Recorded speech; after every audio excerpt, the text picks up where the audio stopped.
వంట రాని వాళ్ళు కూడా ఈజీగా చేసేసుకోవచ్చు ఈ మష్రూమ్ బిర్యానీ. దీనికి కావాల్సింది ఆయిల్‌లోకి కొద్దిగా సన్నగా కట్ చేసుకున్న వెల్లుల్లిపాయ ముక్కలు, ఆనియన్స్, పచ్చిమిర్చి, అలాగే హాఫ్‌కి కట్ చేసుకున్న మష్రూమ్స్ కూడా వేసేసుకొని, కొంచెం సాల్ట్, అలాగే హోమ్‌మేడ్ బిర్యానీ మసాలా వేసేసుకొని ఫ్రై చేసుకోవాలి.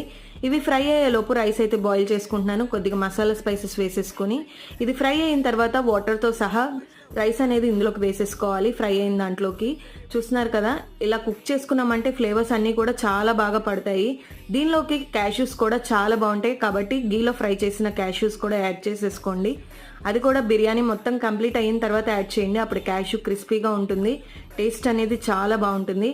చాలా సింపుల్గా రెడీ చేసేసుకోవచ్చు. బ్యాచిలర్స్ అయినా పిల్లలకి పొద్దునే బాక్సులు పెట్టాలన్నా కూడా చాలా ఈజీగా రెడీ అయిపోతుంది. దీనిలో కాంబినేషన్గా పెరుగు రైతా కూడా చాలా బాగుంటుందండి. ఈ పెరుగు పచ్చడి మష్రూమ్ బిర్యానీ సూపర్ కాంబినేషన్.